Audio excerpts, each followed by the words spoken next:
हुजूर गाजी मिल्लत, देखो देखो कौन आया, देखो देखो कौन आया, आबरूए अहले सुन्नत जिंदाबाद। उतर जाओ। जो हजरात गाड़ी के अगल बगल खड़े हैं तमाम ही हजरात से गुजारिश है साइड दे। नारे तकबीर, नारे रिसालत, हुजूर गाजी मिल्लत, हुजूर गाजी मिल्लत, शहजादा हुजूर मखदूम सिमना, शहजादा हुजूर मुहद्दिस आज़म, हुजूर सालार मिल्लत, शहजादा हुजूर गाजी मिल्लत, खानवाद अशरफिया, खानवाद अशरफिया, खानवाद मुहद्दिस आज़म। नारे रिसालत, नारे रिसालत।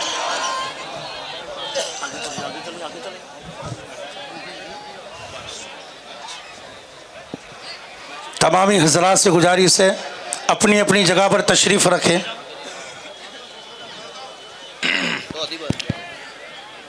अल्लाहुम्मा सल्ली अला सय्यिदिना शफ़ीअना व हबीबना व नबीना व मौलाना मुहम्मद मुबारक वसल्लम सलातन व सलामन अलैका या रसूल अल्लाह सल्लल्लाहु तआला अलैहि वसल्लम।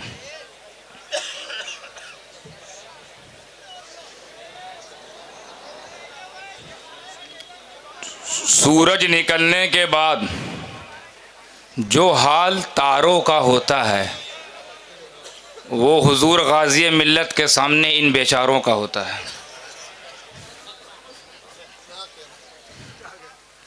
दिखना बंद हो जाते हैं। मुझे पता है अब आप लोगों की नज़र सेंट्रलाइज हो गई है हुजूर गाजी मिल्लत की जानिब, और ये होना भी था। जिस तरह सूरज का बड़ा अहम किरदार है हमारी रहनुमाई के लिए कि हम किस टाइम असर पढ़ें, किस टाइम ज़ोहर पढ़ें, किस टाइम मगरिब पढ़ें, उसी तरह हुजूर गाजी मिल्लत के में बहुत बड़ी ज़रूरत है। अल्लाह सेहत कामिला आजिला अता फरमाए हुजूर वालिद मोहतरम को, और दीन की इसी तरह खिदमत लेता रहे और हमें इनके फयूज़ो बरक़ात से सरफराज करता रहे। तो मैं कह रहा था कि अल्लाह उनका मकाम बुलंद कर रहा है जो ऑलरेडी तमाम मकामात, जमालात, कमालात, मुशर्रफात, मुज़य्यनात से अफजल, तमाम बुलंदियों से भी बुलंद। और फिर फरमा रहा हमने बुलंद किया। तो बुलंद किया से क्या मतलब, और क्या बुलंद किया? जिक्रक, आपके जिक्र को। अरे मेरे नबी का जिक्र तो उस वक्त भी बुलंद था जब कोई जाकिर ही नहीं था। नबी का जिक्र उस दौर में बुलंद था जब दौर ही वजूद में नहीं था। नबी का ही जिक्र, नबी के ही जिक्र की देन है कि आदम को नजात मिली,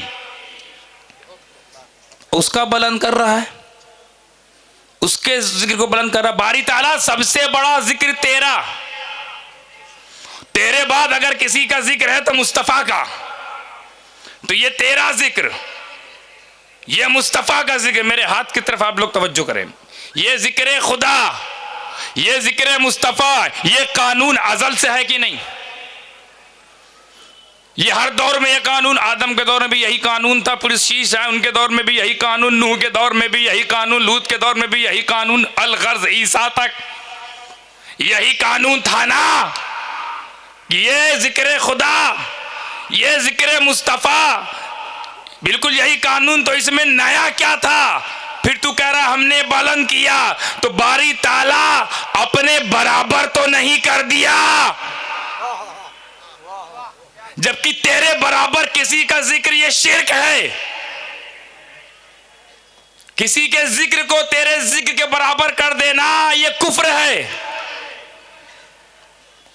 और तुझे सबसे ज्यादा किसी से नफरत है तो वो शिर्क और कुफ्र से,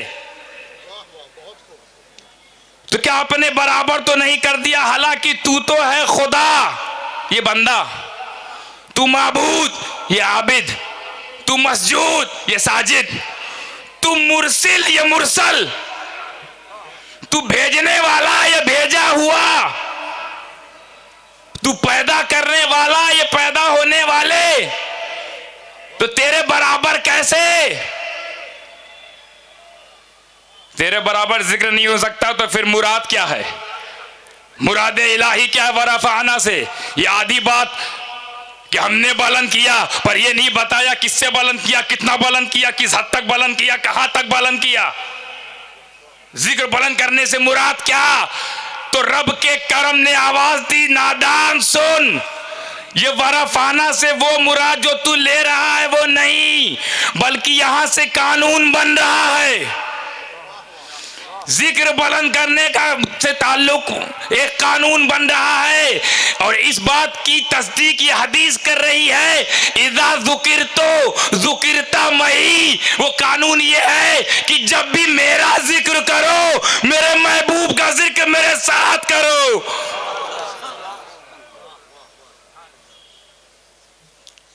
क्या मतलब?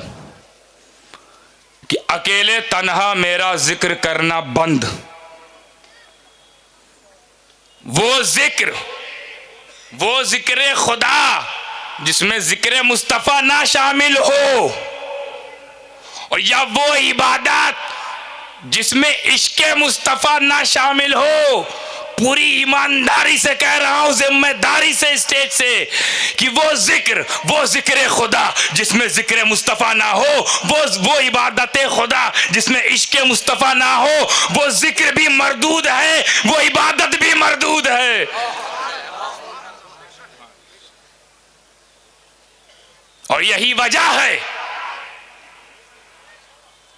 कि मेरे रब ने जहां जहां अपना जिक्र रखा है, मुस्तफ़ा जाने रहमत का भी जिक्र रखा है। ये सिर्फ थ्योरी नहीं है, वरफाना लगा जिक्र की, ये थ्योरी नहीं है, प्रैक्टिकल। बहुत जल्दी मैं अपनी खिताबत की दरी को समेटना चाहूँगा, बात बहुत लंबी है, इसमें 2-3 तफसीर हैं। कभी मौका लगा तो आगे जहाँ से छोड़ा हूँ वहीं से शुरू करूँगा इंशाअल्लाह। लेकिन आज समझ जाइए, आज मैं 2020 खेल गया। किसी दिन टेस्ट करना मुझे भी, मैं भी टेस्ट कर लूंगा। अल्लाह का जिक्र नमाज में है, मुस्तफ़ा का जिक्र नमाज में है। अल्लाह का जिक्र अजान में, मुस्तफ़ा का जिक्र अजान में। अल्लाह का जिक्र अकामत में, मुस्तफ़ा का जिक्र अकामत में। अल्लाह का जिक्र कब्र में है, मुस्तफ़ा का जिक्र कब्र में है। अल्लाह का जिक्र हश्र में, मुस्तफ़ा का जिक्र हश्र में। अल्लाह का जिक्र इस जहान में है, मुस्तफ़ा का जिक्र इस जहान में है। अल्लाह का जिक्र उस जहान में है, मुस्तफ़ा का जिक्र उस जहान में है। अल्लाह का जिक्र कुल जहान में है, मुस्तफ़ा का जिक्र कुल जहान में, क्योंकि अल्लाह रब्बुल आलमीन है, तमाम आलम का रब, तो तमाम आलम में उसका जिक्र। और मेरे मुस्तफ़ा रहमतुल लिल आलमीन है, तमाम आलम की वो रहमत, तो तमाम आलम में उनका भी जिक्र।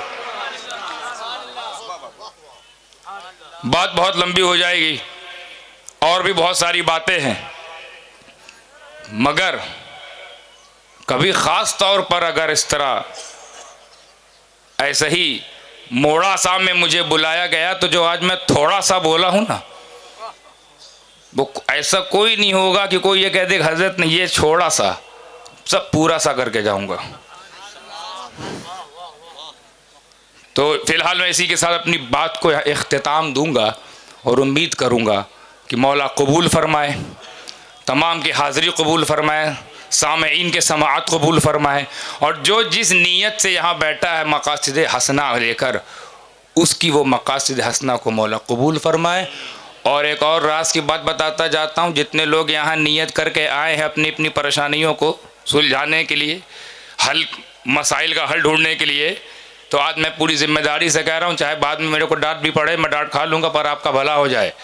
भला ये है कि जो जिस नीयत से है वो जब गाजी मिल्लत वालिद साहब जब तकरीर करेंगे बस उसी नीयत के साथ हजरत का चेहरा तकते रहना, तुम्हारा काम पूरा हो जाएगा। वाखिरु दावाना अल्हम्दुलिल्लाह रब्बिल आलमीन।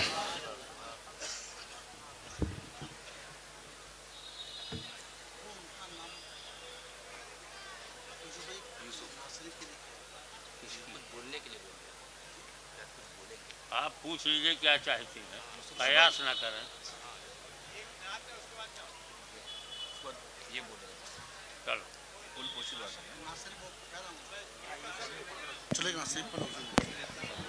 मदीना।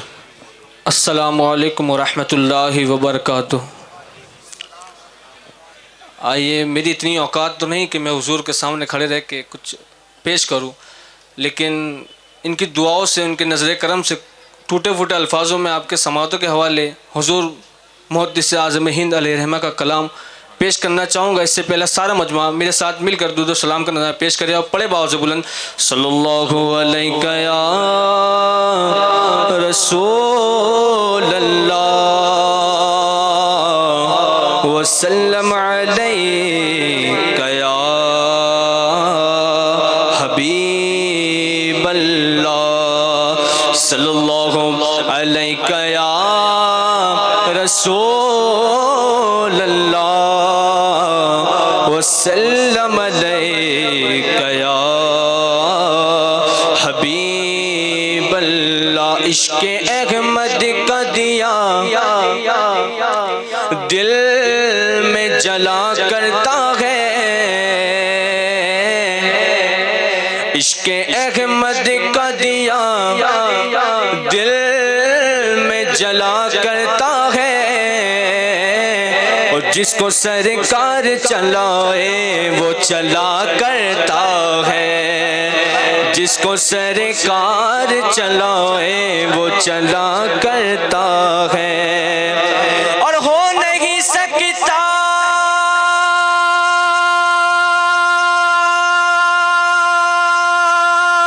किसी हाल मेरा रिज़्क हराम, क्योंकि मेरा घर आपके टुकड़ों पे पला करता है।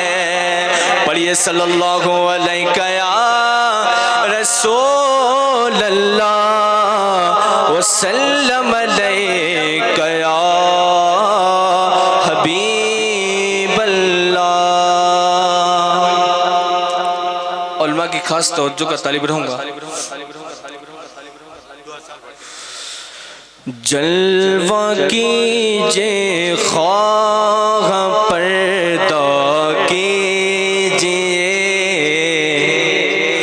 जलवा कीजिए ख्वाह पर्दा कीजिए, जलवा कीजिए ख्वाह पर्दा कीजिए, जलवा कीजिए ख्वाह पर्दा कीजिए, जलवा कीजिए ख्वाह पर्दा कीजिए। आका मुझको अपने पास रखा कीजिए, मुझको अपने पास रखा कीजिए, मुझको अपने पास रखा कीजिए, जलवा कीजिए ख्वाह पर्दा कीजिए, जलवा कीजिए ख्वाह पर्दा कीजिए।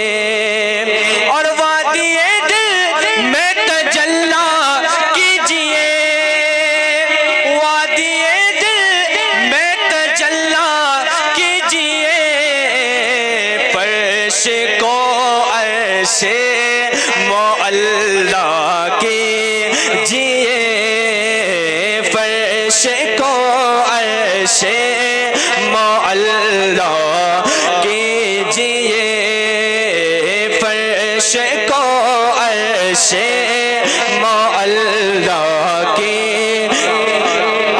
से गुजारिश है हजरत के आगे से हट जाए, स्टेज पर नीचे से कोई भी आने की कोशिश न करे, हट जाए, हट जाए, हट जाए, हट जाए, हट जाए, कोई भी स्टेज पर आने की कोशिश न करे। वादिये दिल में तजल्ला कीजिए। और शायर कहता है तो उनको लाया कैसे जाए दिल में, उनको लाना है तो ऐसा कीजिए, उनको लाना है तो ऐसा कीजिए, क़ौम-ए दिल को मदीना कीजिए, क़ौम-ए दिल को मदीना कीजिए। और ये शेर आखिरी शेर, गुठियां तकवे की सब खुल जाएगी, गुठियां तकवे की सब खुल जाएगी, उनके रिंदों से ना उलझा के जिए, उनके रिंदों से ना उलझा के जिए। मौलवी हरगिज न शुद्ध मौलाए रोम, मौलवी हरगिज न शुद्ध मौलाए रोम, तागुला में शम्स तबरेज़ी न शुद्ध उनके रिंदों से ना उलझा के जिए। अक्ल के मदरसे से उठ, अक्ल के मदरसे से उठ, इश्क के में कदे में आ, जामे बनाओ बेखुदी अब तो पिया, जो हो सो हो, उनके रिंदों से ना उलझा के जिए, उनके रिंदों से ना उलझा कीजिए। और बाद सैयद हाथ मलकर कह पड़े, बाद सैयद हाथ मलकर कह पड़े, क्या न कीजिए हाय अब क्या कीजिए, क्या न कीजिए हाय अब क्या कीजिए, जलवा कीजिए ख्वाब पर्दा कीजिए, मुझको अपने पास रखा कीजिए। अस्सलाम वालेकुम। अशरफिया जिंदाबाद, रसूल जिंदाबाद, नबीला ने हुजूर मुहद्दिस आज़म हिंद जिंदाबाद।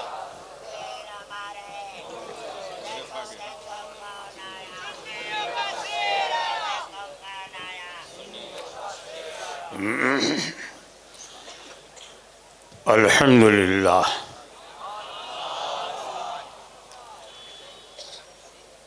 अल्हम्दुलिल्लाहि नहमदुहु व नस्तईनुहु व नस्तगफिरुहु व नुमिनु बिही व नतवक्कलु अलैहि व नऊज़ु बिल्लाहि मिन शुरूरि अनफुसिना व मिन सय्यिआति अमालिना। मन यहदिहिल्लाहु फला मुदिल्ल लहु वमन युद्लिल्हु फला हादिय लहु। वनशहदु अल्ला इलाहा इल्लल्लाहु वहदहु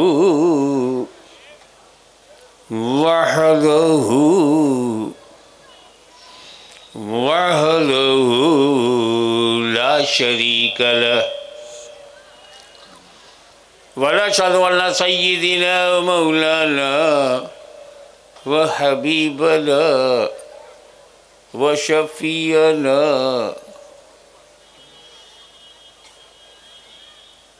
व नूर अला नूर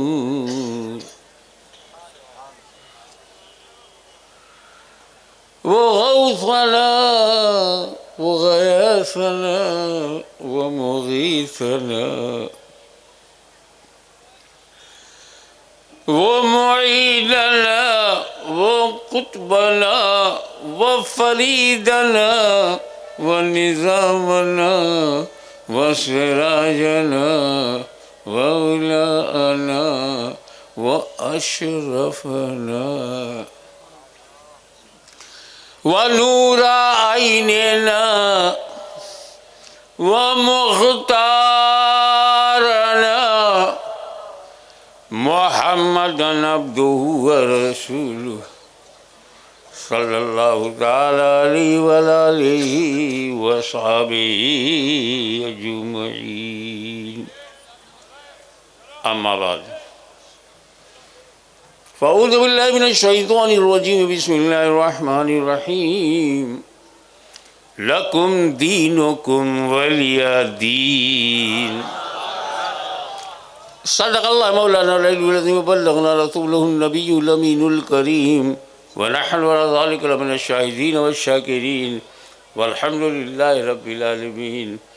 इन्नल्लाहा व मलाइकतहु युसल्लूना अलन नबी या अय्युहल्लज़ीना आमनू सल्लु अलैहि व सल्लिमू तस्लीमा। अल्लाहुम्मा सल्लि अला सय्यिदिना मुहम्मदिन व अला आलि सय्यिदिना मुहम्मदिन व बारिक व सल्लिम कमा तुहिब्बु व तुर्ज़ा अन तुसल्ली अलैहि।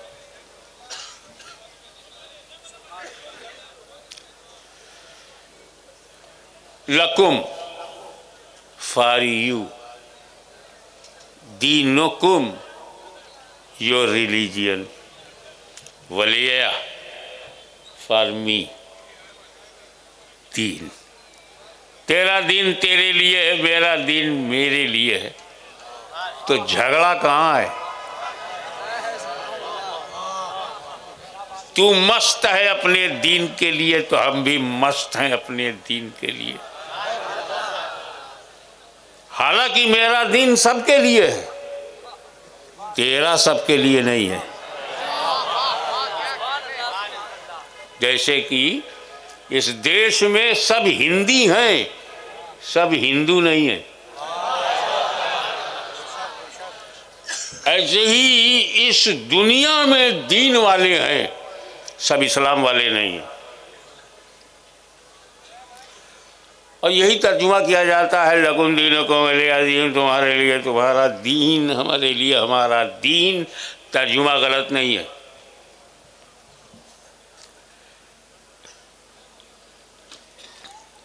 लेकिन एक कमी है कि दीन का तर्जुमा नहीं है।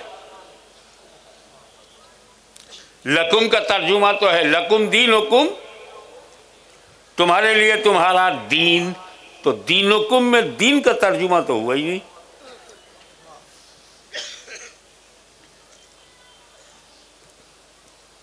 लेकिन हुजूर मुहद्दिस आज़म हिंद ने ये कमी रखी नहीं। मुरादे इलाही ये नहीं है बूजेहलियो, जो तुम्हारा दीन है वही मेरा दीन है, मैं भी दीन वाला हूं, तुम भी दीन वाले हो, ये नहीं है मंशा अल्लाह का। क्योंकि ये Abu Jahl, Abu Lahab and sons, Abu Jahl and company, ये कहते थे कि मेरे पास भी दीन है, बट इन फैक्ट उनके पास दीन नहीं था।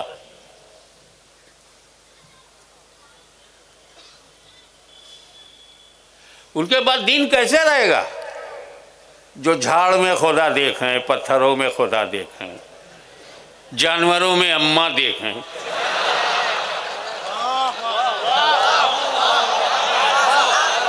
घर में माँ देखी जाती है, पशुओं में नहीं। खुल के बोलूंगा,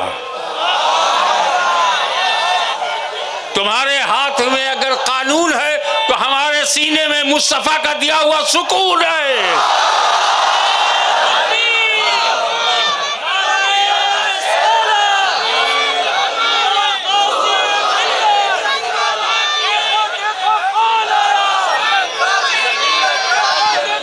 दीना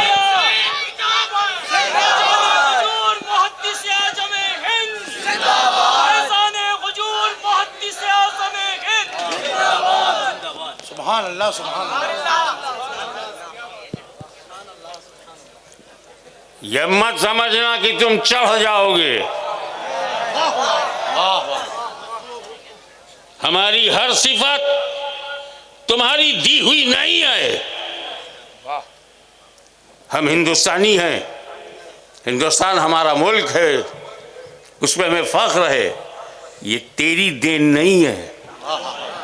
हमारी नागरिकता किसी राजा से नहीं, ख्वाजा ने दिया है। नारे तकबीर, नारे रिसालत, ख्वाजा का हिंदुस्तान जिंदाबाद, ख्वाजा का हिंदुस्तान, जिंदाबाद, हुजूर गाजी है मिल्लत। जिंदाबाद। सुभान अल्लाह सुभान अल्लाह। हमको कोई निकाल नहीं सकता।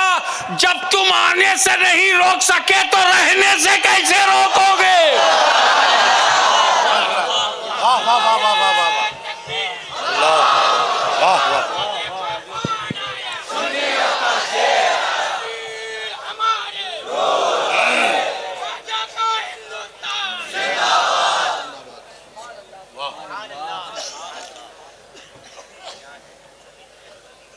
मैं अक्सर बोलता हूँ, यहाँ तो अल्हम्दुलिल्लाह पहले ही से हज़ारों इंसान आबाद हैं।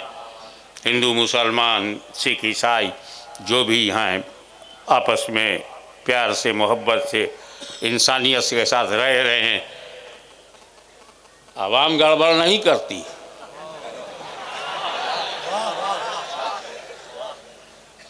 कश्मीर से कन्याकुमारी तक भारत की आवाम इस्लाम को जानती है, औलिया अल्लाह को जानती है। हम लोग बहुत प्यार मोहब्बत से रह रहे हैं। ब्रदरहुड है, हमारा सोशल कांटेक्ट है। यहाँ कोई गड़बड़ नहीं।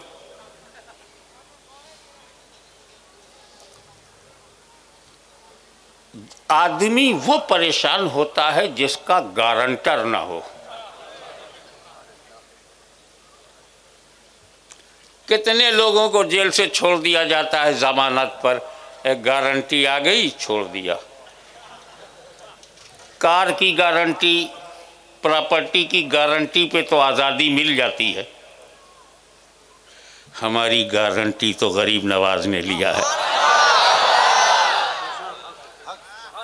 ये गुजरात कुतुब आलम की गारंटी पे है, शाह आलम की गारंटी पर है। ऐसा गारंटर क्या कर पाएगा तेरा हंटर?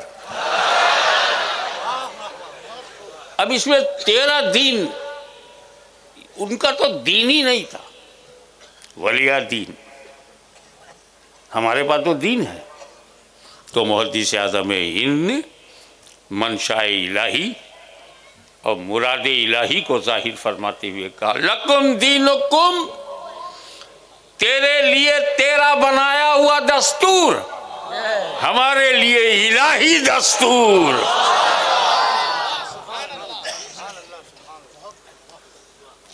अब हमारा दीन ही इतना खूबसूरत है। ये खूबसूरती भी बड़ी चीज है साहब। एक खातून बड़ी खूबसूरत सड़क पर जा रही है और पीछे एक मजमा, भीड़।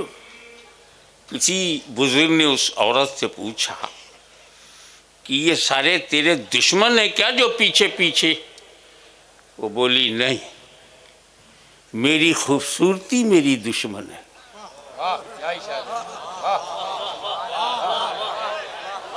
अब समझ गए क्यों लोग इस्लाम के पीछे पड़े हैं। इस्लाम बड़ा खूबसूरत मज़हब है। तकबीर, नारे रिसालत, हुजूर गाज़ी मिल्लत जिंदाबाद, फैज़ाने हुजूर मुहद्दिस आज़म हिंद जिंदाबाद, करामाते हुजूर मुहद्दिस आज़म हिंद। जिंदाबाद। नारे तकबीर, नारे रिसालत।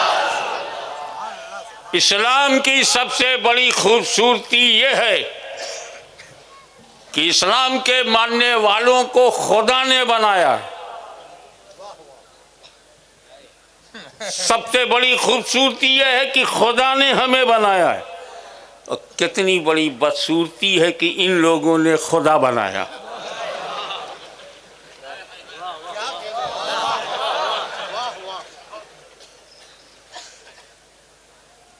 हर रिलीजियन में प्रॉब्लम मैं बता दूं आपको खुल करके। अली की औलाद खुल के नहीं बोलेगी तो क्या यजीद की औलाद बोलेगी? प्रॉब्लम यह है कि इनके पास रिलीजियन ही नहीं है।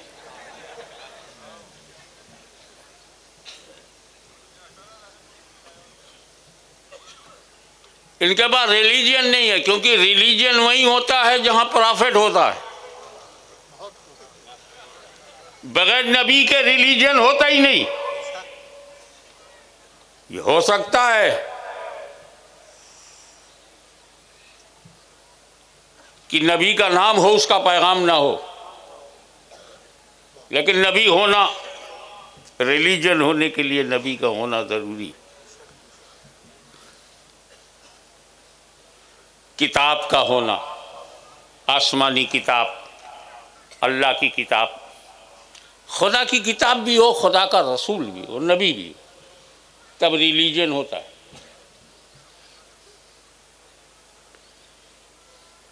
और जहां नबी नहीं होता, नबी का नाम भी नहीं होता, उन्हें यह पता ही नहीं होता कि खुदा कितने हैं, क्योंकि यह काम नबी का था, बताए खुदा कितना है। एक है, एक ही है, ये नबी ही बता पाएगा, क्योंकि खुदा का एक होना गैब है, गैबदा ही बता पाएगा। तो जो लोग गैबदा नहीं मानते, अल्लाह जाने वो अल्लाह को कैसे मानते?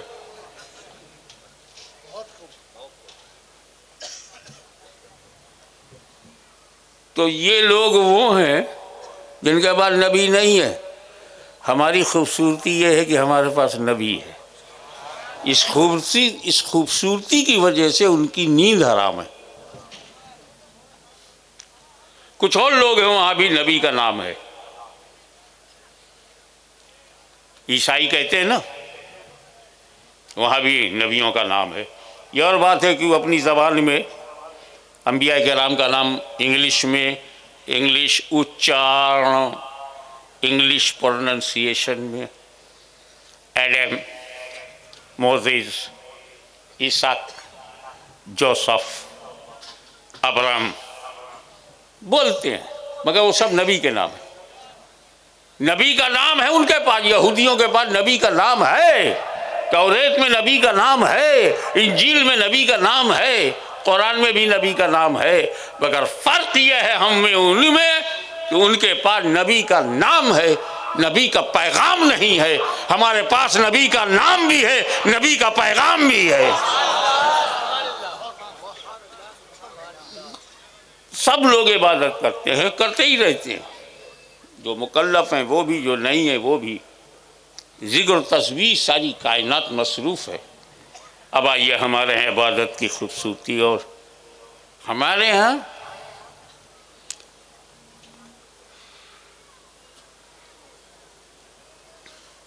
जब हम इबादत करते हैं तो हमारे और रब के दरमियान प्रीत है, मोहब्बत है।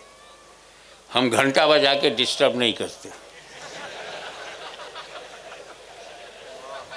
सुनना पड़ेगा, छेड़ा है तो सुनना पड़ेगा।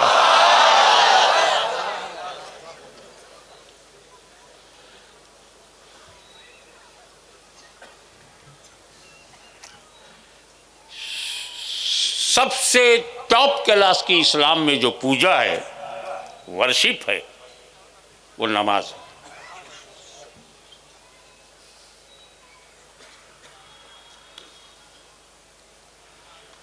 अब नमाज एक इबादत है, और लोग भी इबादत करते हैं, उनकी भी इबादत ध्यान में रखो।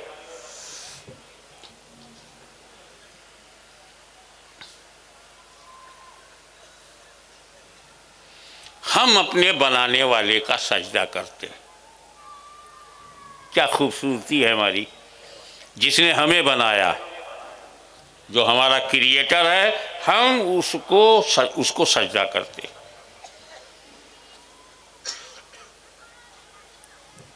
हम बने हुए को सजदा नहीं करते, बनाने वाले का सजदा करते। हो सकता है बना हुआ सर्वश्रेष्ठ हो, बना हुआ ग्रेटेस्ट हो। बहुत से ऐसे क्रिएशन है, रचनाएं हैं, उन रचनाओं में बहुत महान और सबसे ज़्यादा अजमत वाले हमारे रसूल हैं, हम उनको भी सजदा नहीं करते। भारत की धरती पर इस्लाम को फैलाने में ख्वाजा गरीब नवाज हैं, हम उनको भी सजदा नहीं करते। ऐसा थोड़ी है कि जिसको मानो उसको सजदा करो। हम अपने माँ बाप से ज़्यादा किसी को नहीं मानते दुनिया में, फिर भी उनको सजदा नहीं करते। इन कम से कम हमारे पास एक माल है जो सिर्फ अल्लाह के लिए। इनके पास कुछ ऐसा है ही नहीं जो सिर्फ खुदा के लिए हो। अब जब खुदा के ही तुम न रहे तो हमारे कितने हो। अब आओ, क्या जरूरत है जिंदगी में? जिंदगी में जरूरत है एकताबद्ध होना। समाज में जरूरी है, कश्मीर से कन्याकुमारी तक जरूरी है एक होना। और मुसलमानों, कदम से कदम मिला के चलो, कंधे से कंधा मिला के रहो। और ये जानते हो क्वालिटी किसकी है? ये सेना, आर्मी की क्वालिटी है। उन्हें ट्रेन किया जाता है कि तुम्हारा पैर से पैर मिला हो, कंधे से कंधा मिला हो। और इस डिसिप्लिन के लिए अरबों खरबों रुपया खर्च किया जाता, तब जाकर के आर्मी डिसिप्लिन मुल्क को बचाती है, देश की रक्षा करती है। कोई इस दिशा में जा रहा, कोई उस दिशा में जा रहा नहीं, चेहरा एक तरफ, कदम एक साथ, कंधे से कंधा मिलाए हुए ट्रेनिंग दे रहा है। लाखों करोड़ों रुपया खर्च हो रहा है, मगर आओ अपने रसूल का शुक्रिया अदा करो। उन्होंने हमें नमाज दिया,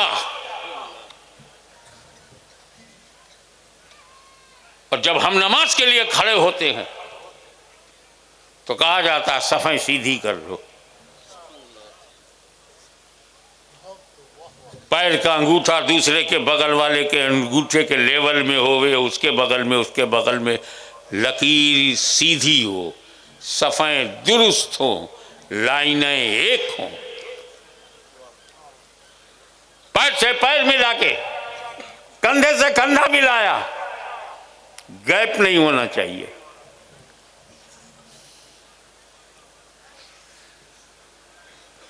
कितना करीब किया है एक मुसलमान को मुसलमान से नमाज ने। घर से निकले, मस्जिद में आए, सवाब बोलते ज्यादा मिलेगा। क्या मस्जिद में खुदा कोई और है और घर में खुदा कोई और है? घर में जोहर पढ़ूंगा तब भी जोहर होगी, और मस्जिद में जोहर पढ़ूंगा तब भी जोहर होगी, तो मस्जिद में सवाब ज्यादा क्यों? जवाब मिला, ये मस्जिद में जाने का सवाब नहीं है, ये तूने घर छोड़ा है, बीवी बच्चों को छोड़ा है, अपना परिवार छोड़ा है, अपना घर बार छोड़ा है। इस छोड़ने के जज्बे पर तेरा सवाब बढ़ गया। यानी तूने परिवार की तरफ पीठ कर लिया, चेहरा अपने रब की तरफ कर लिया, इसलिए तेरा सवाब बढ़ गया।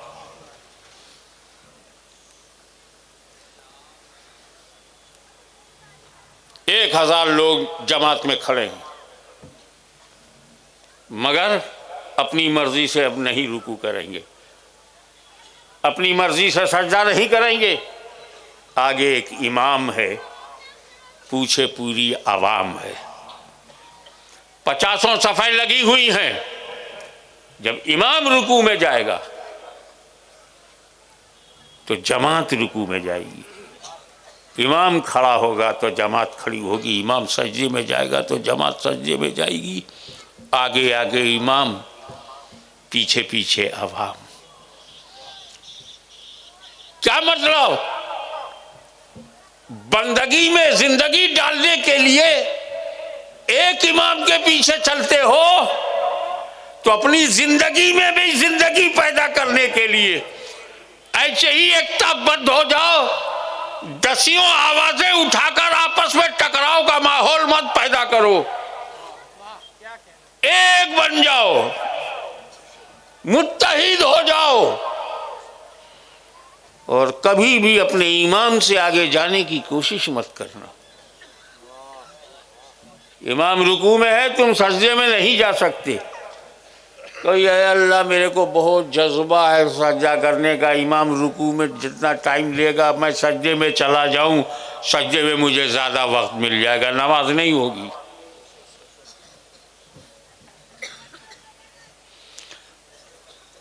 मगर आओ इस बात पर ध्यान दो कि जैसे आर्मी में वेल डिसिप्लिन्ड यूनिट में कंधे से कंधा, कदम से कदम मिला होता है, ऐसे नमाज ने हमको एक यूनिट बना दिया। लेकिन एक फर्क हमारे और आर्मी के बीच में है, आर्मी में कदम से कदम मिला, आर्मी में कंधे से कंधा मिला, मगर नमाज और आर्मी में फर्क यह है कि जो सिपाही ट्रेनिंग कर रहा है, कंधे से कंधा मिला के चल रहा है, हर सिपाही की नीयत अलग है कि जैसे मेरी ट्रेनिंग खत्म होगी मैं नाश्ता करूंगा, किसी का है मैं बाजार जाऊंगा, किसी की नीयत है कि मैं कपड़े चेंज करूंगा, किसी की नीयत कुछ और है, किसी की नीयत कुछ और है। उनकी नीयतें एक नहीं है, मगर नमाज वो ताकत है जिसने कंधे से कंधा भी मिला दिया और नीयतें भी सबकी एक बना दी। जोहर की नीयत है तो सबकी जोहर की नीयत है।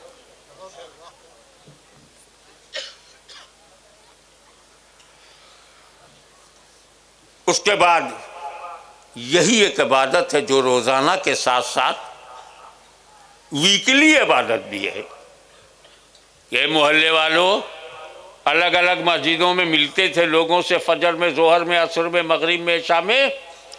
एक दिन पूरे मोहल्ले के लोग इकट्ठा होकर के मिलो जुमा में।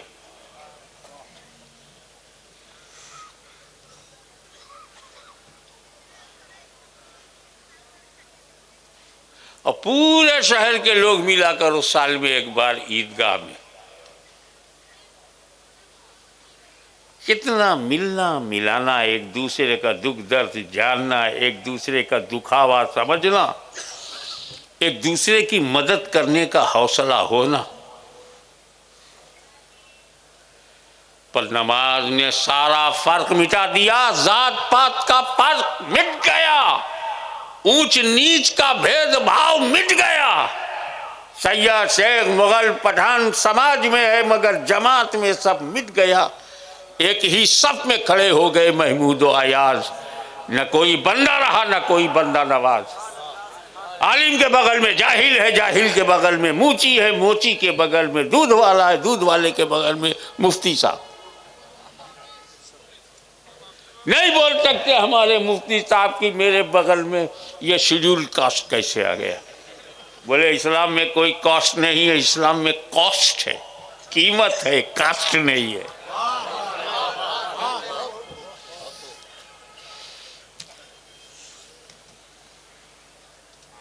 लेकिन एक फर्क नमाज में बाकी रहा,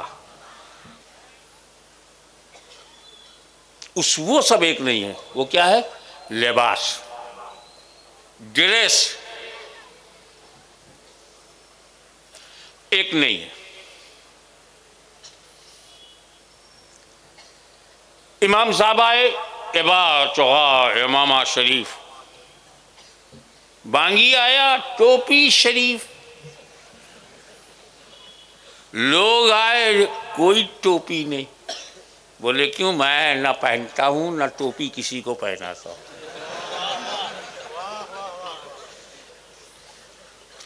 कोई रुमाल बांधे हुए, कोई शर्ट पहने, कोई कुर्ता पहने, कोई जीन्स पहने। जमात में जितनी लाइन है कपड़ों का फर्क, और उन कपड़ों की कीमत का भी फर्क। किसी मस्जिद में एक लिबास में जमात नहीं दिखाई देगी। मैंने नमाज से पूछा कि तूने दिल से दिल मिला दिया, ये नमाज तूने कदम से कदम मिला दिया, कांधे से कांधा मिला दिया, नीयत से नीयत मिला दी, जमात बना दिया, डिसिप्लिन बना दिया। ये कपड़ों का फर्क ये नहीं मिटा तो नमाज ने कहा ये सवाल मुझसे नहीं, इस्लाम से करो। जब हमने इस्लाम से सवाल किया, कहा घबराओ मत, जितना काम नमाज का था उतना काम नमाज से लिया जाएगा, लेकिन जब तुम्हारे कपड़ों को भी बदल दिया जाएगा तो उसके लिए नमाज नहीं, एक इंटरनेशनल इज्तिमा किया जाएगा मैदान अरफात में, हज में, उम्रे में, और दुनिया को बताया जाएगा देख हर एक एक ही लिबास में है, एक ही रंग में है।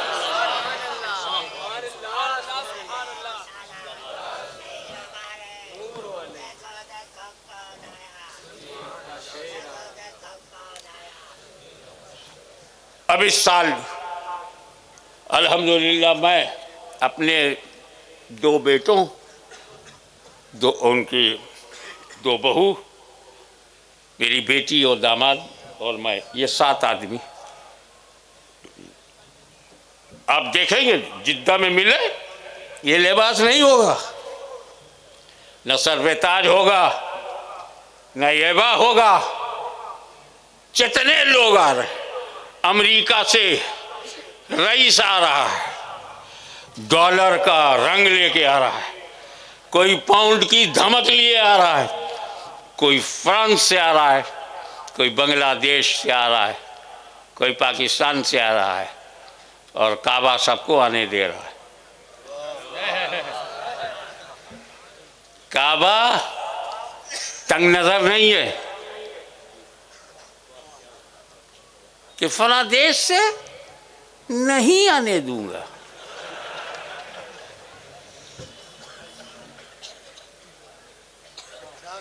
काबा की तरफ देखो, बोलते हैं बांग्लादेश से आने दो, पाकिस्तान से आने दो, अफगानिस्तान से आने दो, क्योंकि वो काबा है, नेता नहीं है।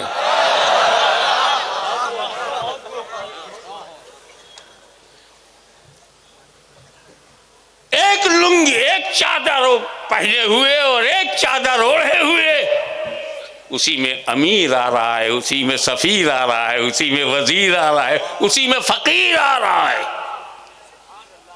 एक रंग में रंग दिया हज ने।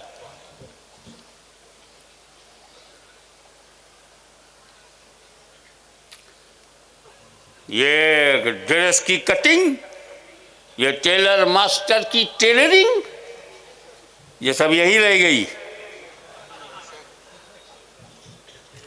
काबे के सामने। एहराम की हालत में कहां से शुरू करूं? पहले तो काबे का दीदार करो।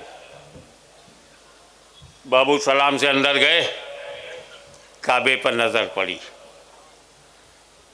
अरे इस पर गिलाफ किसने चढ़ाया?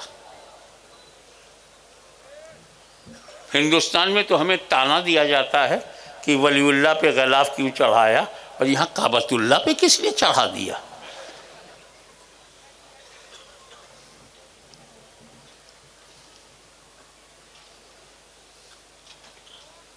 जवाब दे पाओगे कि काबतुल्लाह पे गिलाफ क्यों चढ़ाया?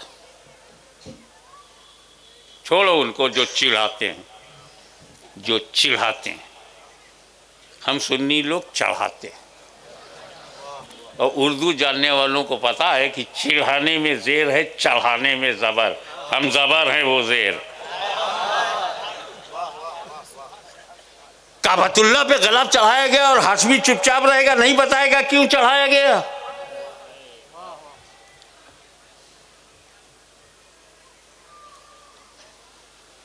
कैसे समझाऊं आपको क्यों चढ़ाया गया?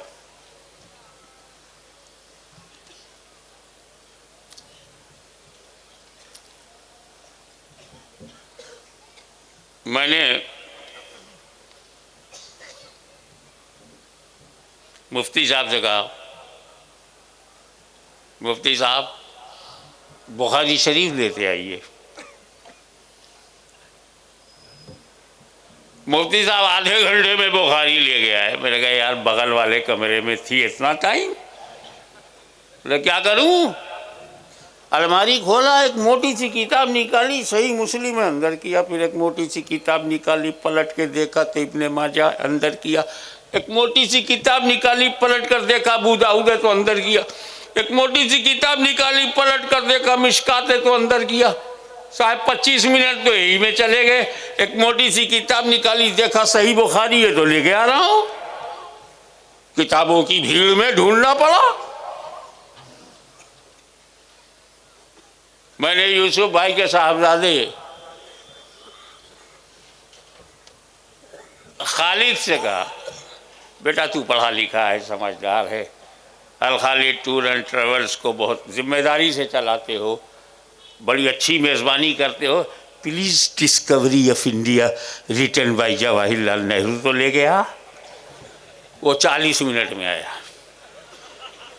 मैं कहा खालिद भूल गया अपना वालिद? 40 मिनट? बोले हज़रत क्या बोलूं, आपकी लाइब्रेरी में गया, एक मोटी सी किताब, अलमारी खोला, मोटी सी किताब निकाली, पलट कर देखा दास कैपिटल है, तो अंदर किया।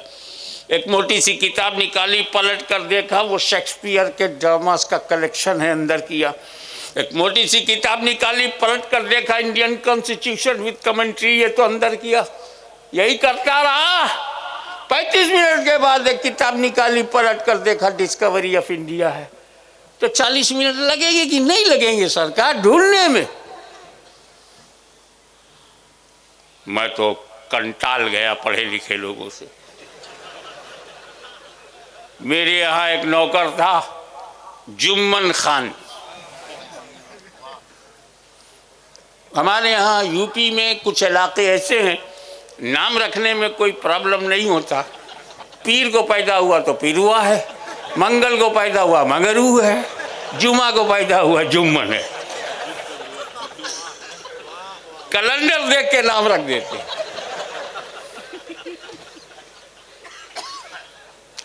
जुम्मन खान बनोगा। हाँ, क्या कर रहे हो? हुजूर अभी जोहर की नमाज पढ़ के आया हूँ। अच्छा वजू से हो?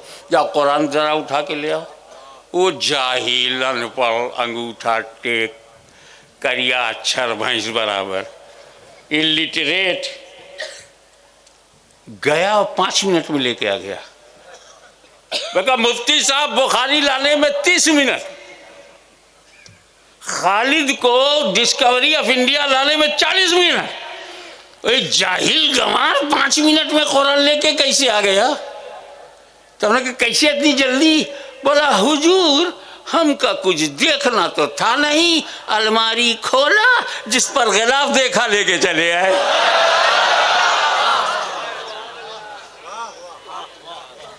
अब पता चला गिलाफ क्यों चढ़ाते हैं।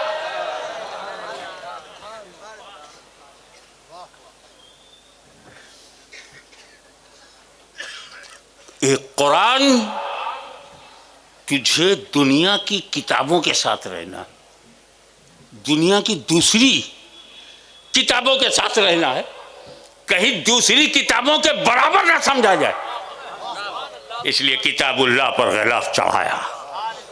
दूसरी किताबों के बराबर न समझा जाए, किताबुल्लाह पर गिलाफ चढ़ाया। और ये काबा तू मस्जिद हराम है, मस्जिद है, और दुनिया की दूसरी मस्जिदों के बराबर तुझे न समझा जाए, इसलिए काबतुल्लाह पे गिलाफ चढ़ाया। और ये अल्लाह के वली, कब्रिस्तान में दूसरे मुर्दों के साथ तुझे लेटना है, कहीं दूसरे मुर्दों के बराबर न समझा जाए, इसलिए वलीउल्लाह पे गिलाफ चढ़ाया। नारे रिसालत, नारे रिसालत, हुजूर गाज़ी मिल्लत। जब तक काबतुल्लाह से गिलाफ तुम नहीं उतार सकते, तब तक वलीउल्लाह से भी गिलाफ उतरने नहीं पाएगा। ये मसला जैसे ही हल हुआ, सुकून हो गया।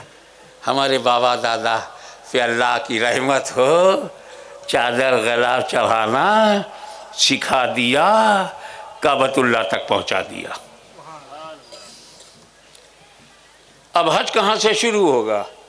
तवाफ नो, सब बाद में। जाओ हजर असवद के सामने पहले खड़े हो, नियत करो, चूमो, फिर स्टार्ट होगा हज। चूमने के बाद ही स्टार्टिंग है। तो अगर कहीं चूमना शिर्क होता तो वो हज में क्यों होता?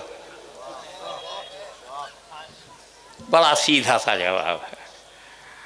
अल्लाह के रसूल ने चूमा है, इसलिए हम चूमते हैं। ओके, हमारे चूमने की वजह बाहर जाहिर हो गई। चूमने की वजह क्या है? नबी ने चूमा, ये वजह है। अब बताओ, नबी ने क्यों चूमा? वो किसके लिए चूमे? हम तो इसलिए चूमते हैं कि नबी ने चूमा। नबी ने क्यों चूमा?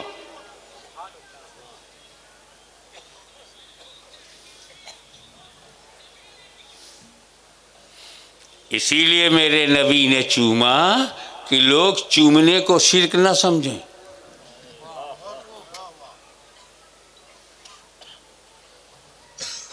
चूमने को हराम भी ना समझें। ये रुक्न है हज का। और कैसे कैसे चूमने का तरीका बताया इस्लाम ने। होठ लग जाए तो लगाओ, ऐसे लगा के आवाज़ नहीं आनी चाहिए, बस लगा, हट गया। और कहा अगर दूर है तब कैसे चूमे? का होठ मत लगाओ, हाथ लगाओ, हाथ चूम लो। हजरे अस्वद से जब हाथ लगेगा और हाथ ही चूम लोगे, बोसा हो गया। ये मेरा हाथ made in India, make in India. इसको चूमना, हजरे अस्वद को चूमना हो गया। बोले हाँ, टच किया है, हजरे अस्वद को टच किया है, सच किया है। सरकार अगर हाथ भी ना पहुंचे तो डिस्टेंस हो। बोले हाथ में कोई डंडा उंडा ऐसा है का, वही टच करके वही डंडा चूम लो। समझे आप? हम लोग डंडा चूमते हैं, डंडा खाते नहीं। सरकार अगर वो भी ना हो, इतनी दूर है हम कि डंडा भी काम ना करे, तो बोले हजरे अस्वद के लेवल में अपना हाथ ऐसे खड़ा करो, नियत करो, तवज्जो तवज्जो तवज्जो, चूम लो। ये भी हजरत अस्वद का चूमना है। तवज्जो जो है वो करीब ले जाता है। ये हमें हज ने सिखाया है। तो तवज्जो, दूर वाला तवज्जो करे तो हजरत अस्वद के करीब हो सकता है। तो अगर गुजरात वाला नबी की तरफ तवज्जो करे तो गुंबद खजरा के करीब कैसे नहीं हो सकता?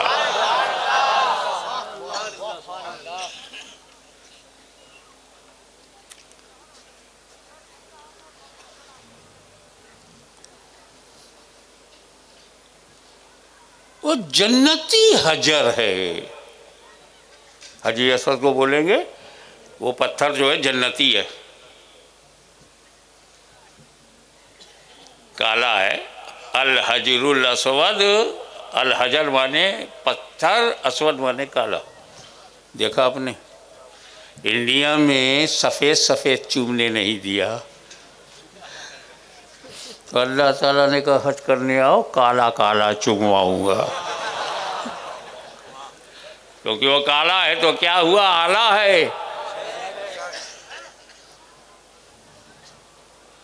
जन्नती हजर है।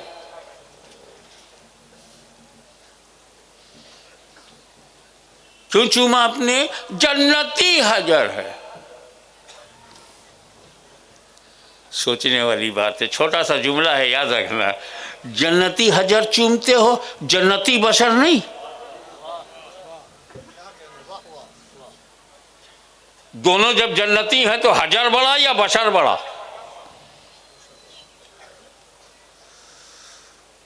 बोले पतली गली से निकल लो और जाते जाते का इस पे नबी का लब लगा है, होंठ लग गया नबी का। लिप्स ऑफ प्रॉफिट टच्ड हजर अस्वद, लिप्स ऑफ प्रॉफिट, लब लगा। ये लब है, ये लगा। इनसे पूछो, हजर अस्वद तो वो है जिस पर लब लगा। चल देख, गुंबदे खजरा में सब लगा। जिस पत्थर पर लब लगे कयामत तक चूमा जाए, जिस कब्र में सरकार का सब लगे, सब सब, कहाँ लब कहाँ सब। लब का ये आलम है तो सब का आलम क्या होगा।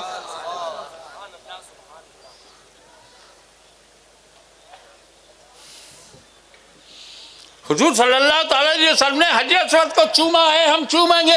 आदमी को कहा चूमा जो हम आदमी को चूमे, नबी ने इंसान को कहा चूमा जो हम इंसान को चूमे, नबी ने बशर को कहा चूमा जो हम बशर को चूमे। तुम भी इसी तेवर से बोलना, मेरे नबी ने हजर अस्वद को भी चूमा है, आदमी को भी चूमा। चैलेंज है मेरा, इंसान को भी चूमा है, बशर को भी नबी ने चूमा है। बोल, इमाम हसन को चूमा है कि नहीं? इमाम हुसैन को चूमा है कि नहीं? गुलुए हसनैन को चूमा है कि नहीं? रुखसारे हसन और हुसैन को चूमा है कि नहीं? अब अल्लाह के घर में, अल्लाह के घर में हजर अस्वद को चूमा, अपने घर में हसन हुसैन को चूमा, और हम गुलामों को रास्ता दिखा दिया, ऐसा हजर मिले तो हजर चूमो, ऐसा बशर मिले तो बशर चूमो। अल्लाह, नारे तकबीर, नारे रिसालत, हुजूर गाज़ी मिल्लत, हुजूर गाज़ी मिल्लत जिंदाबाद। इसीलिए खुदा ने फरमाया हिज्जुल बैत मन इस्ता इलैहि सबीला। इरादा करो पक्का हज के लिए, अगर तुम्हारे पास इस्तिताअत है, और ये तुम्हारे और तुम्हारे खुदा के बीच में है। हमसे बहाना कर सकते हो, रब से तो तुम्हारी पोजीशन एकदम क्लियर है कि अगर तुम्हारे पास 5-10 लाख रुपया है, सेफ है, तुम पर हज फर्ज है। लाइफ में एक ही बार करो, लेकिन करो ताकि गला चढ़ाना भी आ जाए और जन्नती चूमना भी आ जाए।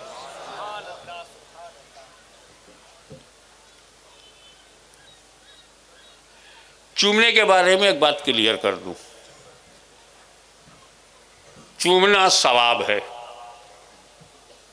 चूमना सवाब है, चूमना गुनाह है, चूमना गुनाह है। चूमना न गुनाह है न सवाब है। 3 किस्म का चूमना है, और तुम तीनों को जानते हो।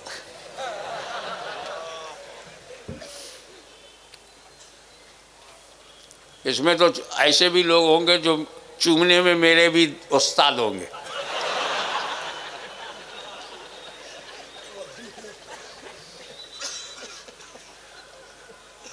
तीन किस्म का चूमना। हमने अपने बच्चे को गोद में लिया, चूमा, ना सवाब ना गुनाह, जायज है ना? तो चूमना जायज है। बेटे के माथे को बाप ने चूमा, जायज़ है। गोद में बच्चे को लेकर के उसका रुखसार चूमा, जायज़ है, जायज़ है। माँ के कदमों को चूमा सवाब है।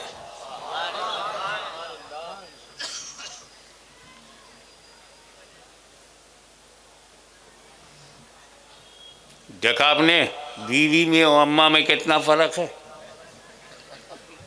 बीवी को चूमा तो जायज़ है, अम्मा के कदमों को चूमा तो सवाब है।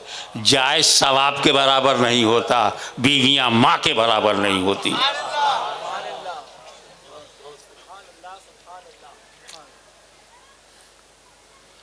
तो बच्चों को चूमा जायज़ है, माँ के कदमों को चूमा सवाब है, पड़ोसन को चूमा तो हराम है।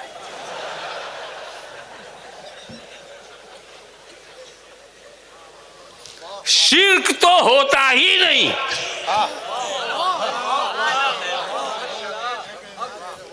शिर्क तब होता है जब वो सिफत अल्लाह की हो और वो दूसरे में मानी जाए।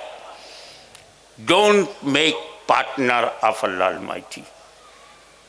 जैसे हम सजदा इबादत सिर्फ अल्लाह को करते हैं, ये सजदा इबादत किसी और को करेंगे तो शिर्क। चाहे पीर साहब को करें तब भी शिर्क, सजदा इबादत। हमने बहुत देखा कि चूमना कई किस्म का, तो तीन ही किस्म का निकला, सवाब है या जायज़ है या हराम है। शिर्क तो निकले ही नहीं। हमें जब तुम अल्लाह को चूम नहीं सकते तो शिर्क होगा कैसे। और आसान कर दूं, चूमना शिर्क नहीं है, शिर्क शिकन है,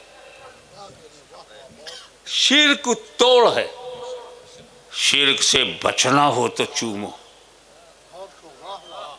इतना बड़ा दावा आपके दिलों में उतारूंगा, आपके जहन में उतारूंगा इंशाल्लाह, और नहीं उतार पाया तो खुद उतर जाऊंगा।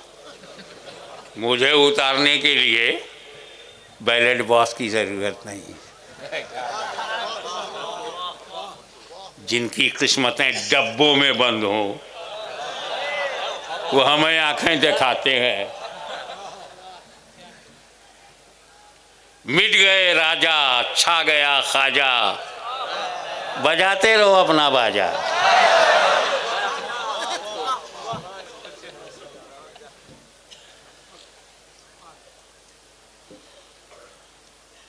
जो माल जहां से मिलता है वहीं से छीनता है। ये नेचुरल लॉ, यूनिवर्सल ट्रूथ है जी। जो माल जहां से मिलेगा वहीं से छीनेगा भी।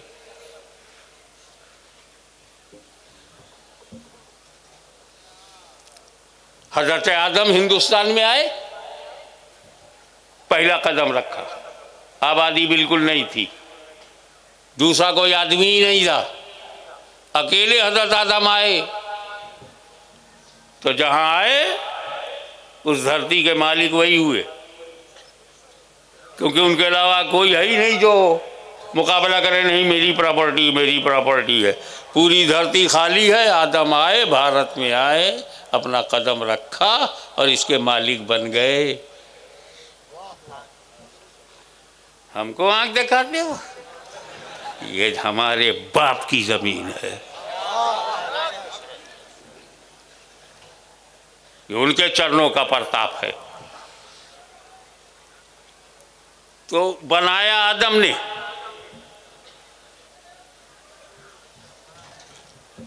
हम कौन थे क्या थे पता नहीं। ख्वाजा गरीब नवाज आए, खुतबुल अख्ताब आए,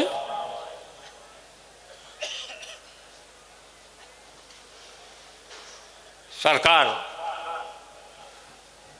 गंज बादशाह लाहौरी आए, जकरिया मुल्तानी आए, बाबा फरीद गंज शकर आए, और उन्होंने हमको हिंदुस्तानी बनाया।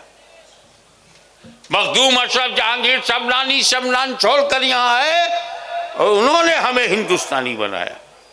तो हमारी नागरिकता वलियों के दफ्तर से बनी है।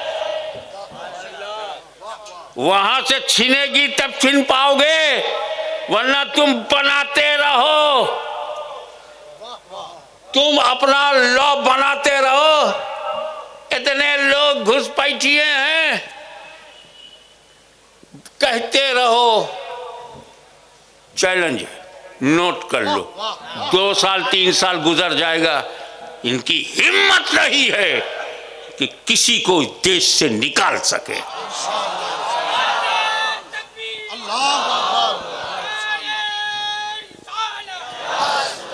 शेरे हिंदुस्तान जिंदाबाद, हुजूर गाज़ी मिल्लत जिंदाबाद, शाहजादे हुजूर मुहद्दिस आज़म हिंद जिंदाबाद, जिंदाबाद, करामते हुजूर मुहद्दिस आज़म हिंद जिंदाबाद।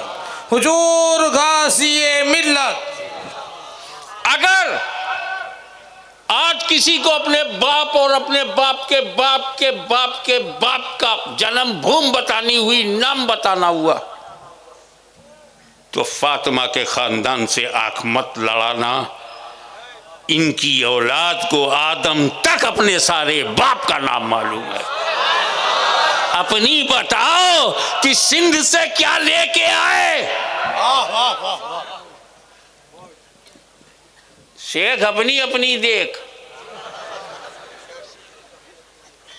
दादा का नाम तुम बता नहीं सकते।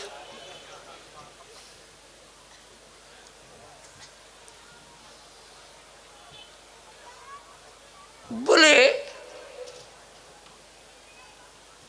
जो भी हिंदुस्तान में है वो हिंदू है। इन्हें ये नहीं मालूम कि ये लफ्ज जो है हिंदू, ये ईरानियों का दिया हुआ है। शास्त्रों में ये शब्द नहीं है, चारों वेद में हिंदू शब्द नहीं है, पुराण में नहीं है, गीता में नहीं है, किसी भी धार्मिक शास्त्र में ये शब्द ही नहीं। ये ईरानियों ने दिया। जानते हो ईरानी में हिंदू के माने काला। भाई शब्दकोश है, मैं क्या कर सकता हूं, मैं शब्द डिक्शनरी नहीं बदल सकता। वो इंतहाई गोरे थे, भारत में आए, देखा ये काले हैं सब लोग। किसमें सुमाचिस्ट हिंदू। बताइए, इनको गर्व है कि हम काले हैं।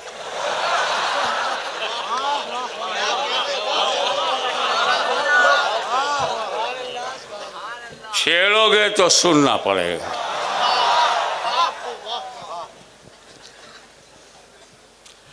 डरना नहीं।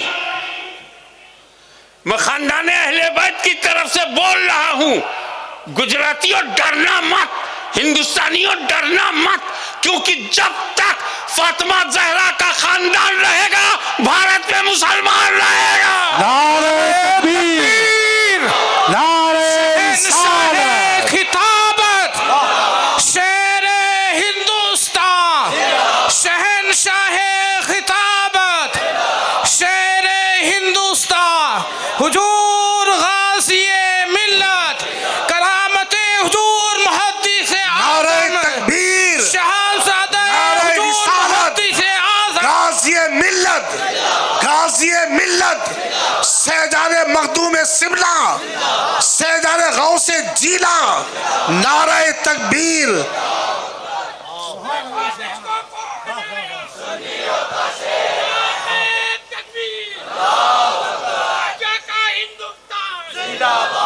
देखें हजरात, मैं बताऊं ये शिर्क से बचाता कैसे है। एक बार डायरेक्ट पूछता हूं, बताओ अल्लाह को छू सकते हो? Can you touch? Can you किस? क्या अल्लाह को पकड़ सकते हो? क्या बाबा बोला महदूद, हम महदूद। वो अनंत है, हम अंत हैं। वो असीमित है, हम सीमित हैं। Unlimited can't enter into limited. बाबा हम अल्लाह को छू नहीं सकते, टच नहीं कर सकते, चूम नहीं सकते।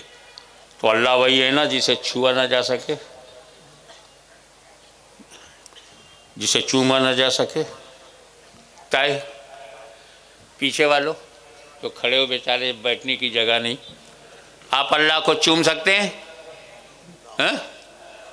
अब इधर बाधा तुम लोगों के लिए मैं खड़ा हो गया, अल्लाह को चूम सकते हो?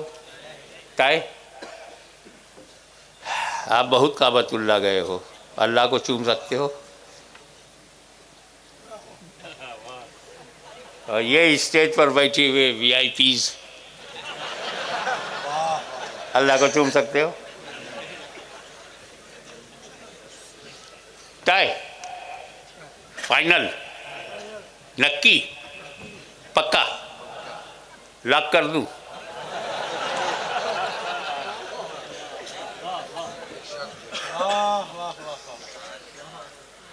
तो जब ये तय है, तवज्जो, जब ये तय है कि हम अल्लाह को चूम नहीं सकते, तो फिर ये भी तय हो गया जिसे चूम लेंगे वो अल्लाह हो नहीं सकता।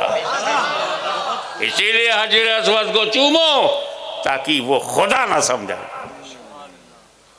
या रसूल अल्लाह, अंदर 360 थे, 360 एक एक करके आपने बाहर कर दिया, उनकी जो सही जगह थी वहां पहुंचा दिया। ये हजरी अस्वद को क्यों नहीं बदल दिया आपने? जन्नती है तो क्या हुआ? इसको अबू जहल ने चूमा है, अबू लहब ने चूमा है, अदवा शैबा ने इसको चाट डाला है, थूक लगा है। अब जब संपूर्ण परिवर्तन हो रहा है तो जिब्रील से कहिएगा अगली बार जन्नत का एक और कोई अच्छा साफ सुथरा पत्थर ले आइए, वो लगा दीजिए। इसको क्यों? सारे पत्थरों को काबे से निकालने वाला मेरा आका हज अस्वद को क्यों नहीं निकाल रहे हो? जवाब मिलेगा हाशमी, सुन, तेरा नबी पत्थरों का दुश्मन नहीं है। तवज्जो, तेरा नबी पत्थरों का दुश्मन नहीं है। काबे से वही निकाला जाएगा जो पूजा जाता था, वो नहीं निकलेगा जो चूमा जाता था।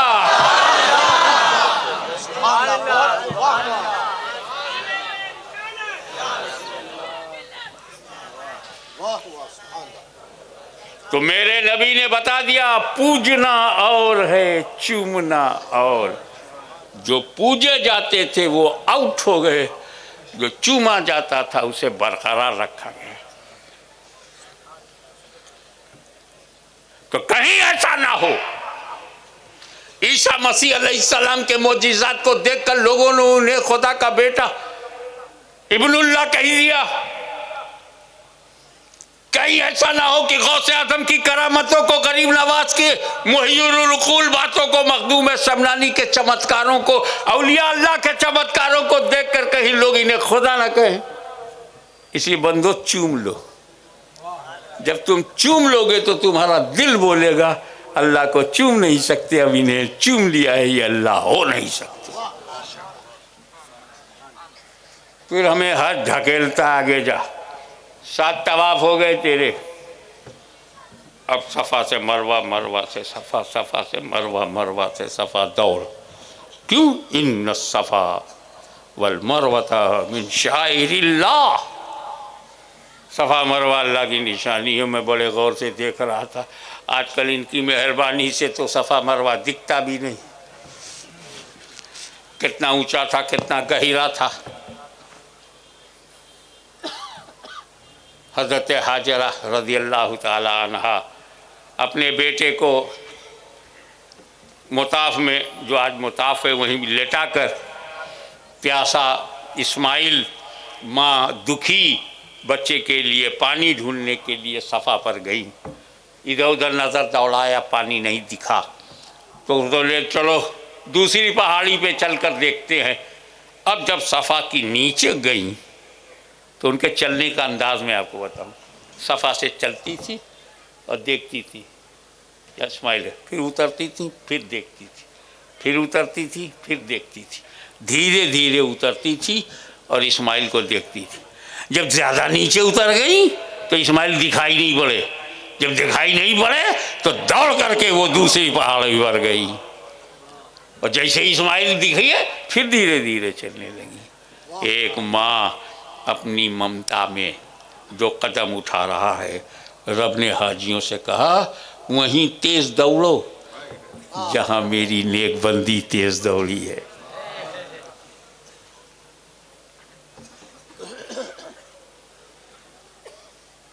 फिर मरवा से सफा वही अंदाज, धीरे धीरे उतरना, फिर तेज चलना, फिर धीरे धीरे मरवा पे, मरवा से सफा, सफा से मरवा, मरवा से सफा। अल्लाह की निशानी है। बोल, एक दुई पहाड़ी अल्लाह की निशानी। वजह एक अल्लाह वाली का कदम पड़ गया। अच्छा, वो भी अल्लाह वास्ते नहीं दौड़ी थी, बेटे के लिए दौड़ी थी, पानी के लिए। मगर जब अल्लाह का कोई पसंदीदा बंदा या पसंदीदा बंदी होती है तो काम वो अपना करे, रब उससे राजी होता है। सफा मरवा अल्लाह की निशानी। चलो भाई, वाह। अबे ये हज में कुछ अल्लाह के लिए भी है क्या? सफा मरवा, काबा, हज अस्वद, मुताफ, मकाम इब्राहिम, सब गैरुल्लाह।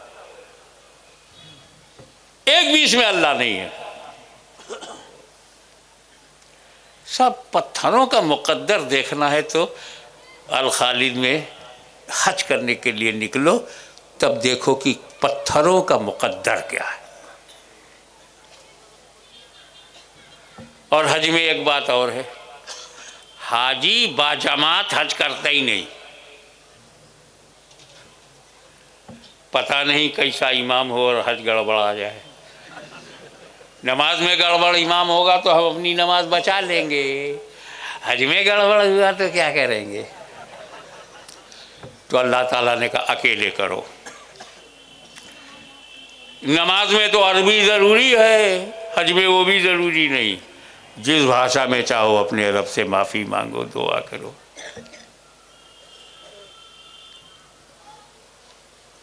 अब मैं आपको बताऊं, एक सांस में गैरुल्लाह की अजमतें देखनी हो तो हज करो। काबा गैरुल्लाह, मुताफ गैरुल्लाह, हजर अस्वद गैरुल्लाह, दौड़ने वाला गैरुल्लाह, जिस फर्श पर दौड़ रहा है गैरुल्लाह, मुताफ भी गैरुल्लाह, मकाम इब्राहिम गैरुल्लाह, सफ़ा भी गैरुल्लाह, मरवा भी गैरुल्लाह, मिना भी गैरुल्लाह, अरफात भी गैरुल्लाह, मुज़दलिफ़ा भी गैरुल्लाह, और तीन शैतान खड़े हैं वो तो खुल्लम खुल्ला गैरुल्लाह। ये जो तुम्हारे यहाँ निकलते ये गैरुल्लाह, गैरुल्लाह। गैरुल्लाह का मुकद्दर देखना है तो हज करो।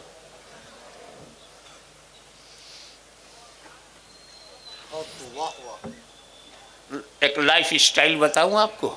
हज में 3 पत्थर ऐसे हैं जिनको मारो।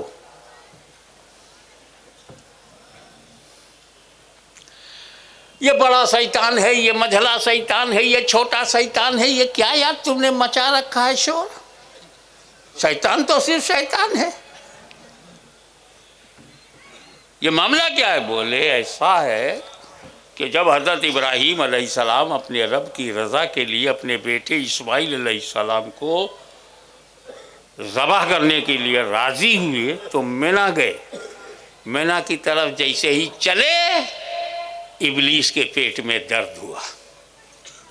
यार ये तो इस्माइल बहुत बुलंदियों पे पहुंच जाएंगे, इब्राहीम का दर्जा बहुत बुलंद होगा जब अल्लाह की मर्ज़ी के लिए अपने बेटे की बलि चढ़ाएंगे।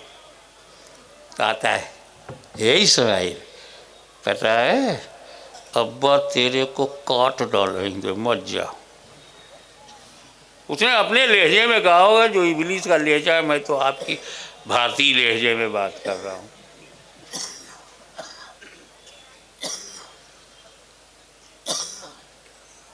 कंकरी मारा, भागा। कुछ दूर जैसे ही हजरत इब्राहिम आगे बढ़े, फिर आया। क्या करते हो, बेटे को कुर्बान कर दोगे? इतना खूबसूरत बेटा, इतना उम्दा बेटा, इतना अच्छा बेटा, इतना वफादार, ताबेदार, फरमाबरदार। ला हौला वला कुव्वता इल्ला। मारा, वहां से भी भागा।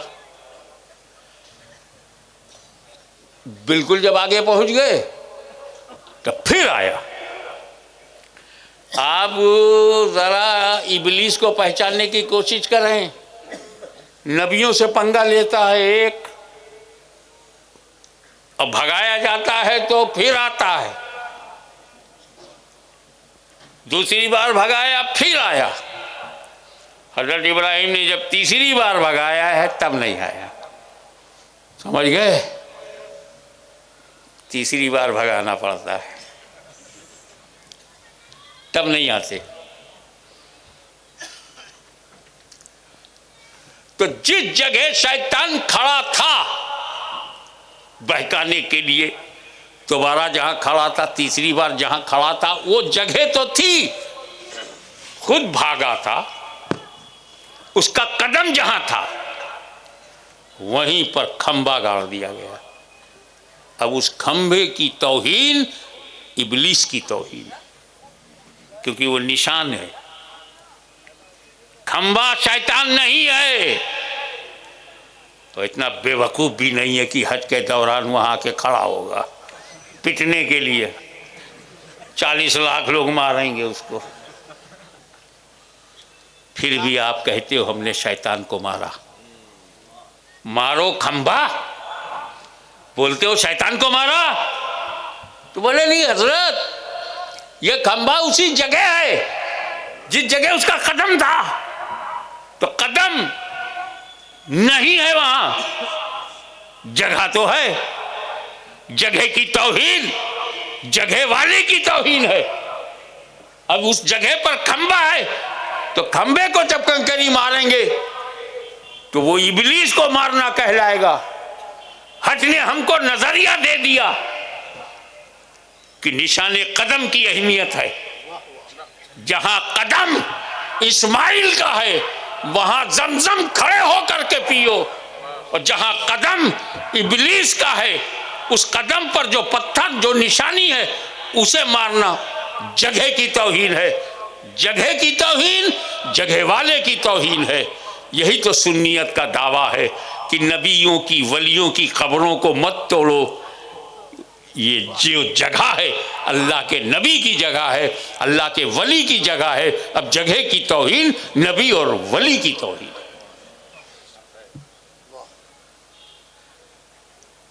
अब उसके बाद आप अरफात में पहुंचे।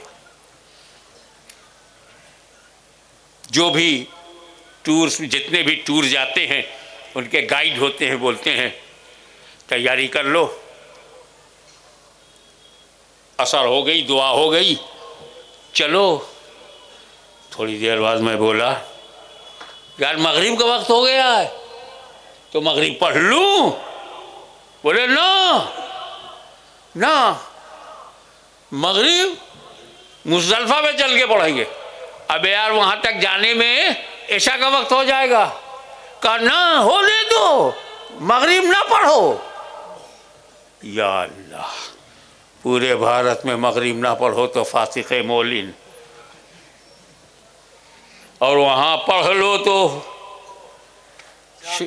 Violation of Islamic law.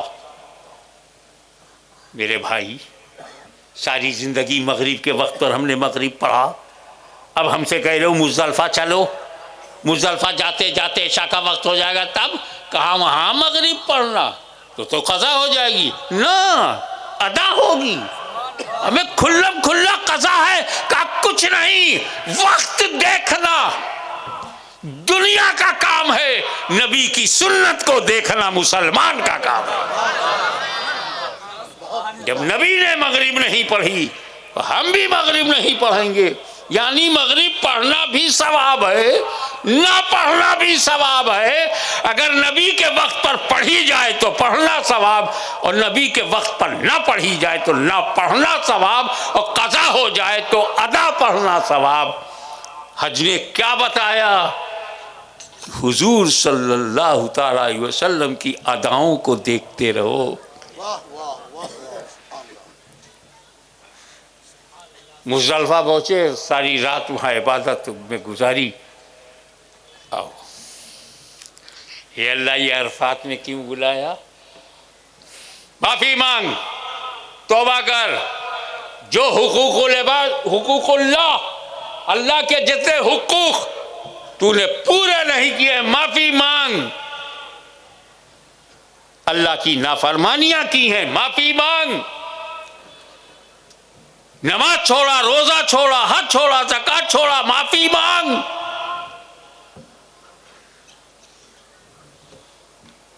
अल्लाह का हुक्म पे नहीं चले, माफी मांग। अल्लाह का हक अदा नहीं किया, माफी मांग। अरफात में आपके हुकूकुल्लाह की माफी का परवाना दे दिया गया और कहा अब मुज़दलिफ़ा चलो, वहां गिड़गिड़ाओ, वहां माफी मांगो, ताकि तुमने बंदों का जो हक मारा है, बंदों का जो दिल दुखाया है, बंदों का कर्ज अदा नहीं किया है, बंदों का हक मारा है, वहां उसकी माफी मांगो। ये अल्लाह जब तक बंदा माफ नहीं करेगा, ये माफी होगी कैसे? बोले तू अल्लाह को मशवरा देगा क्या? अल्लाह ताला कादिर मुतलक है, फजल वाला है, बेशक। उनका जितने हुकूकुल इबाद वाले हैं, इनकी माफ़ी का मतलब ये हुआ कि जब ये महशर में मुतालबा करेंगे तो मैं अपने करम से उसके मुतालबे को खुद पूरा कर दूंगा, क्योंकि मैंने उसे माफ़ कर दिया है। मुज़दलिफ़ा में जब हमने हुकूकुल इबाद को माफ़ कर दिया तो अब महशर में अदायगी का जिम्मा रब ने अपने जिम्मे करम में ले लिया। अगर लाखों रुपये का कोई गबन किए हुए है तो लाखों का बदला मेरा रब महशर में अदा कर देगा। इसलिए हज की अहमियत है कि दिन भर में हुकूकुल्लाह से साफ माफ़ी मांग लो और रात भर में हुकूकुल इबाद से माफ़ी मांग लो, और पाक साफ होकर के जब लौटो तो एक नया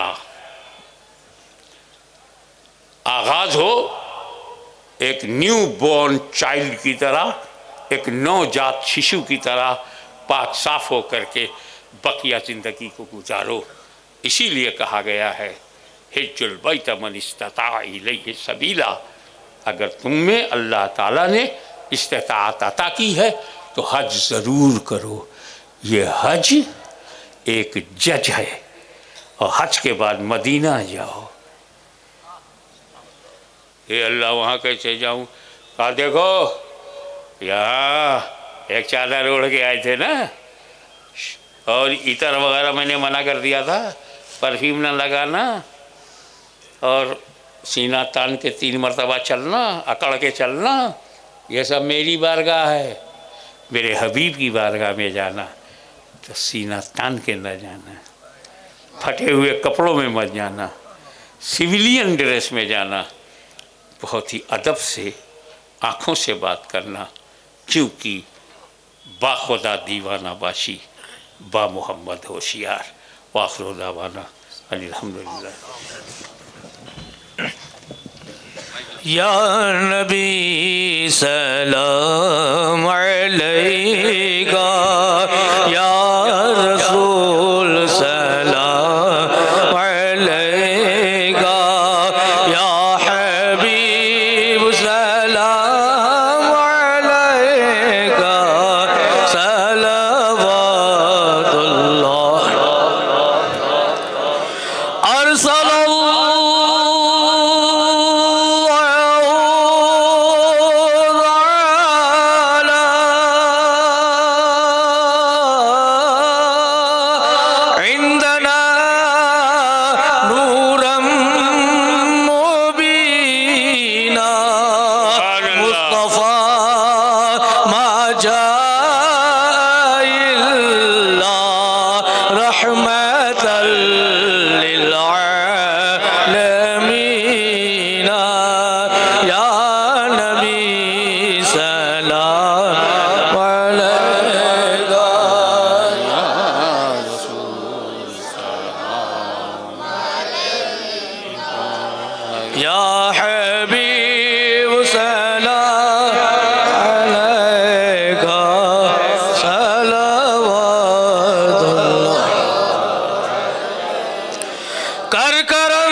जो हजरात स्टेज पर हैं वो बैठ जाएं और जो मैदान में हैं खड़े रहें, बैठ जाएं। अभी मेरे दिल में ख्याल आया, आप यहाँ से जाएं तो बिल्कुल पाक साफ होके जाएं। भाई हज करने मैं जा रहा हूँ, सब तो नहीं जा रहे हैं, मैं तो अपना वहाँ निपटा लूँगा, आप यहीं निपट जाइए। ये अल्लाह ताला का बड़ा करम है कि तौबा का दरवाज़ा खुला हुआ है, कबूलियत का दरवाज़ा खुला हुआ है। वॉशिंग मशीन में कपड़ा डालते हो ना, बड़ा पाक साफ होकर के बाहर आता है। ऐसे ही तौबा एक मशीन है, वॉशिंग मशीन है, जिसमें आपके पापों का प्रायश्चित है, आपके गुनाहों का इज़ाला है। अच्छा, मेरे अंदर तो कोई ऐसी खूबी नहीं है कि मैं आप लोगों को यहाँ से पाक लौटाऊँ। बस ये कर सकता हूँ कि अगर आप अपने सच्चे मन से कुछ करेंगे तो, ऐसी तो मेरे पास इंजीनियरिंग नहीं है ना ऐसा कोई मैकेनिज़्म है मेरे पास, मगर मैं एक वायरमैन की हैसियत रखता हूँ। आपके दिल के तार को मखदूम अशरफ जहांगीर समनानी से जोड़ दूँ, आपका मीटर ऑन कर दूँ। ये वायरमैन का ये काम है। तो छोटा सा वायरमैन हूँ मैं, आपकी रूहानियत के वायर को मखदूम समनानी के मीटर में ज्वाइन करूँ, फिर आप जाने मखदूम पाक जाने, मेरी कोई रिस्पॉन्सिबिलिटी नहीं होगी।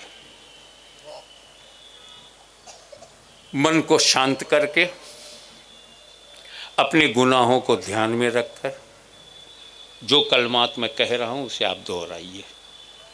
बिस्मिल्लाहिर्रहमानिर्रहीम। ला इलाहा इल्लल्लाह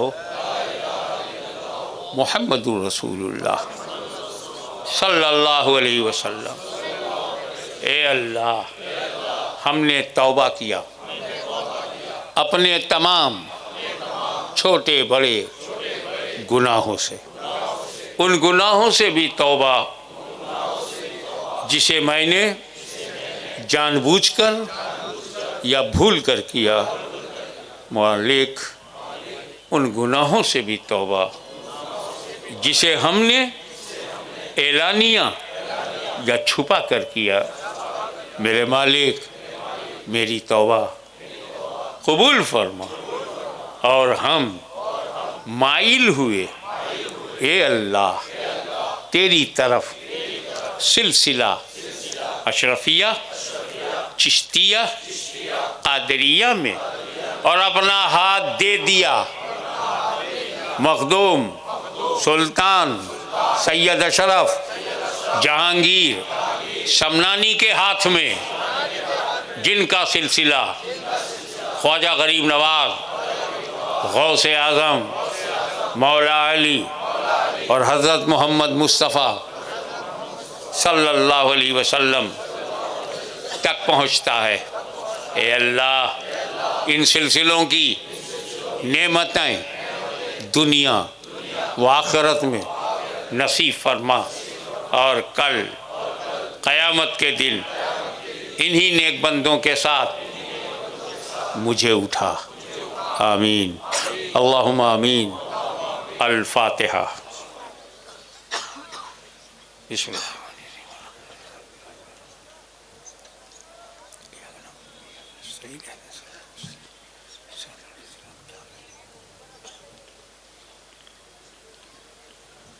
इन्नल्लाह व मलाइकतहु युसल्लूना अलन नबी या अय्युहल्लज़ीना आमनू सल्लू अलैहि व सल्लिमू तस्लीमा। अल्लाहुम्मा सल्लि अला सय्यिदिना मौलाना मुहम्मदिन व अला आलि सय्यिदिना मौलाना मुहम्मदिन व बारिक वसल्लिम कमा तुहिब्बु व तर्ज़ा बि अन तुसल्ली अलैहि। हस्बुनल्लाह हस्बुनल्लाह हस्बुनल्लाह व निअमल वकील, निअमल मौला व निअमन नसीर। सुब्हान रब्बिका रब्बिल इज़्ज़ति अम्मा यसिफून व सलामुन अलल मुरसलीन वल्हम्दुलिल्लाहि रब्बिल